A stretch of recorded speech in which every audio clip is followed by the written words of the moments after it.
Okay, so we're doing some reflections. Yeah, so this is for professional course?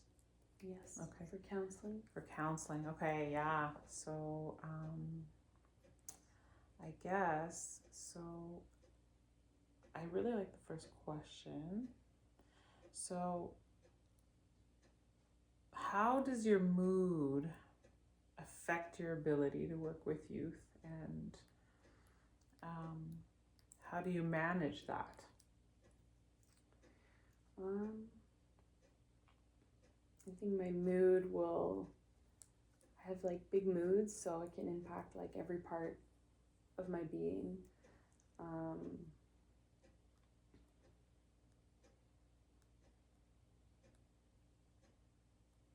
So when you say a big mood, so like mood, say you're feeling particularly anxious. If you're having a day where you're feeling anxious, how do you feel that that's going to impact your ability to work with youth? Or have you had experiences where that's come into play? I think I'm less like attentive when I'm experiencing moods like anxiety or depression. I'm less present with the youth, so yeah, I might not be like as attuned with them and like what they're trying to express. I might miss some cues. And how I manage that is really continuous self-reflection and self-awareness of my moods and where they're coming from, where what kind of path I think they'll take. And really looking at the things that I can do in those times to take care of myself. Like, do I need a 5-minute break, or do I need, some positive self-talk? Do I need to reframe the way I'm looking at things? Yeah. I think that breaks are very important sometimes. And I've done that in my career, and like both as a CYC and now in nursing, where I'm like, I just need a little minute, right? When something's triggering that uncomfortable feeling. And that pause, right? Knowing and paying attention to your body and the cues that it gives you when you're reacting to something, or you're just not, like you said, present. So just knowing that those things are good. Is there anything that you've done to try to prevent or treat the anxiety prior, so that it doesn't come to impact your work? What are some of the things that you can do?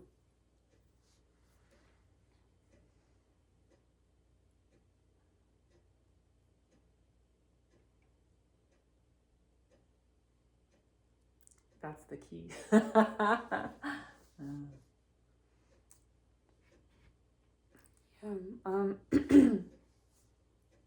Again, like,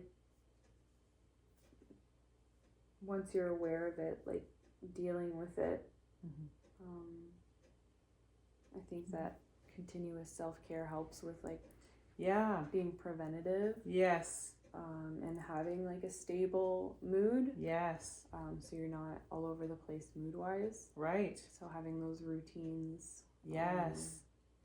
Yes, having the basics, right? Like just sleeping well, making sure you're eating well hydrated, getting some exercise. Those types of things are all very helpful to try to mitigate some of those stressors, right? Because it is a stressful field sometimes, and you take on things, and that can increase that. So if your baseline is that you're well regulated and your anxiety's in check, or your moods are well, like those basic things, right, are very helpful. So say you've had a particularly hard day, which happens because we're human first, right, in our roles. How do you feel that you can come back to balance, right? Say after a particularly difficult interaction or shift, right? Because that also impacts our moods and your ability to respond. What are some of the techniques or things that you think that you can implement so that you can restore a healthy work-life balance and those things don't come to impact you personally? I think that if it's especially hard to deal with and you're having trouble getting it off your mind, debriefing with somebody who is there, like in making sure to maintain confidentiality when you are debriefing with someone you trust, and just getting kind of that outside perspective can shed new light onto things and help you to reframe things, or just to view it from kind of another perspective. And so utilizing those resources and supports that are in place within the organization or the agency that you're working for, or interprofessionally, right? So a supervisor or somebody that you're like, hey, you know, that was hard. I think that's a good way to do that, right? To seek guidance when you need it. Because we know that cumulative stress, right, can impact us, and caregiver burnout, like that, and compassion fatigue are things that can impact, especially when you're a really caring person, right? It's tough. So let's go. How do you separate the 3 P's in your workplace? So would you say professional, private, and personal? So professional is a lot of it is very like surface small talk, but also like talking about what's happening in the workplace with your scope of practice in mind, working with within a team that has many different scopes of practice, and speaking on what you know and what you've learned on best practice. And then private, that's what you don't share with clients or your coworkers. It's important to keep certain things to ourselves, just to either it'll impact our relationships, or it'll kind of dissuade the focus and the intention of the relationship, or whatever it may be. And then personal is things that you can share, but to kind of make somebody feel less alone on something, but you're not divulging a whole lot of detail. You're making sure that you're keeping the private details to yourself. So like an appropriate self-disclosure as a therapeutic tool, right? So how do you keep those separate? Like you've defined them, which I think is part of it, right? You define them to see, these are how you keep those things separate, right? So understanding the difference, right? So that they don't get muddled. I think when you're being professional, you're not like divulging your own personal opinions as much, or your own assumptions. You're kind of sticking to the facts. When you're sharing a personal story, you have to be careful for it not to get into private territory, as I think that like some details are.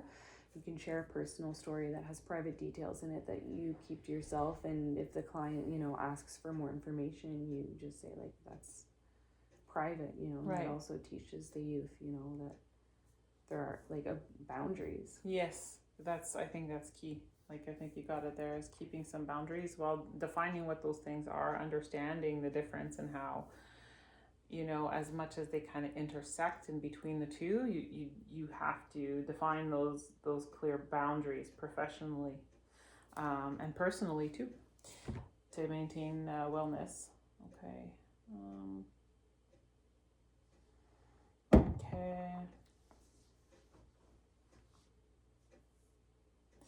So, what have you learned through placements and program that you need to have as a continued goal, professional or like what's challenging you professionally and personally? What have you learned through those experiences?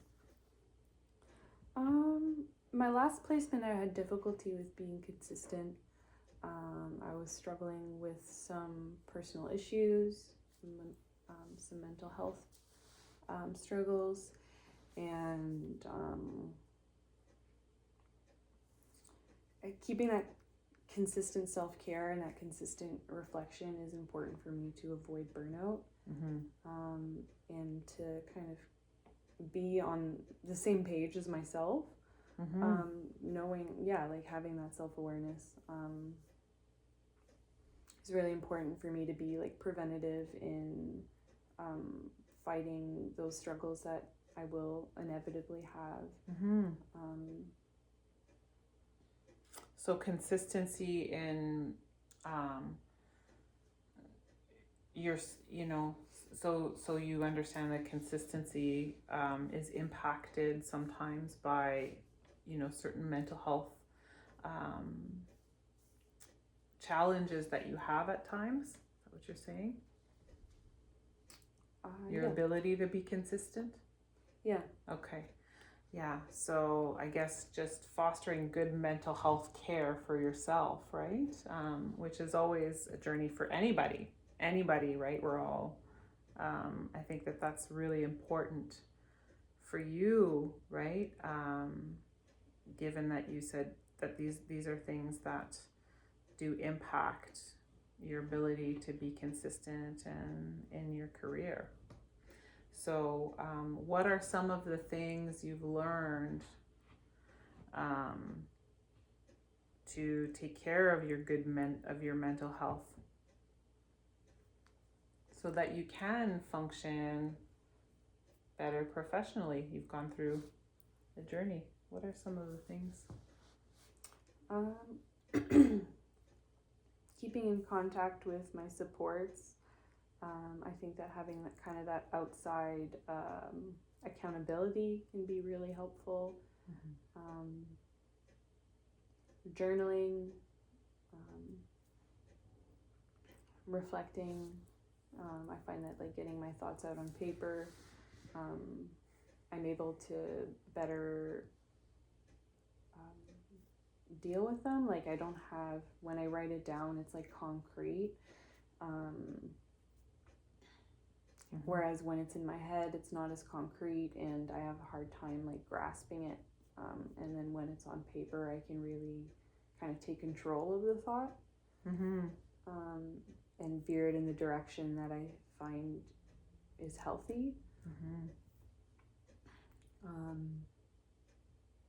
And using the tools that my supports do give me, and staying on track, having goals that I stay on track with. Again, basic self-care, taking care of my basic needs. And I'm just going to expand on that. How does your lived experience through mental health challenges, how is that going to help you in your career? And how is it going to maybe create more challenges? So reflecting on your lived experience, right? So how is that, you living through those things, how would you feel that that's going to be an asset or a help to you in this career? I think it gives me a lot of empathy and acceptance. And I think it also gives me resilience. I think that because I know how many just ups and downs there can be, I won't be as discouraging when there are those downs. I'll be able to kind of bounce back with my relationship with the youth, I think, in those times of struggle, because I'm not going to give up on them, and I'm not going to be angry at them or ashamed of them. I'll have that acceptance, and I'll continue to have their back no matter what. So it gives you a good understanding of how these things can present, right? Yeah. I might expand on that and say it helps you to identify certain patterns, right? Because you have them. So it's, you know, in having reflected on those challenges yourself, you can identify patterns or behaviors that could be linked to something. Absolutely. Yeah, so that's one way to link it. How do you feel that it might hinder you, like that lived experience, say you're dealing with a situation? That's very important to think about, actually.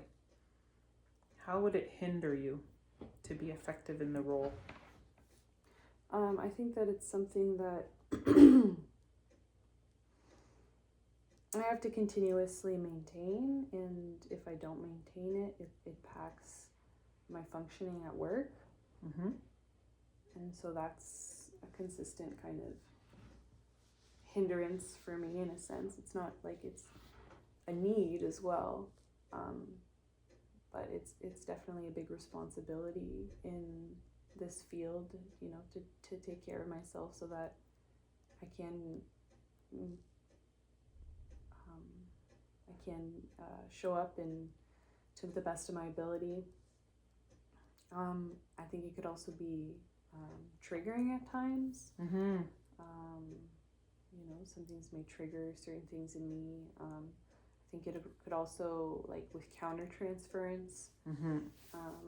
where I might feel especially hard for one youth because I can relate to them and their struggles. Mm-hmm. And I need to remember to keep it professional in those times where I'm not sharing private stories and I'm not like trying to become their friend, that I'm having intentional interactions and that boundaries are maintained. That's very good insight, actually, because it's like the counter transfer, like that is a good concept, and it's I like how you linked that together, right? Because those things that come and it happens to us all professionally, right? Where we relate to a scenario and we can't help but kind of get into it. So you have to put, you know, almost like a little check in place where, like, no, this has nothing, you don't take that on as personal, right? You don't take it on, you don't muddy from the professional role and then you're going into your private realm, right? So it's where that boundary is, right? Where you can just have like a way to put something in place there and say, it actually has nothing to do with me. You know, it's something that they're going through, and not put your own emotion and lived experience and transfer it into that scenario, right? So that's really good insight to do that. So how, you know, that thought stopping, I think, would be helpful, right? Like some of those, identifying those boundaries or those scenarios. And what's always helpful too is that when it does occur, because it will, you know, people who haven't had mental health conditions or, you know, different scenarios, we all have lived experience that can come in,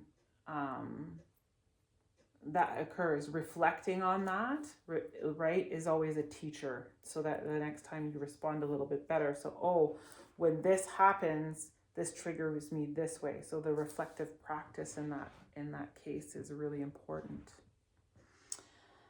We're at 18 minutes. Do you think that's enough? I think that's enough, yeah. Okay.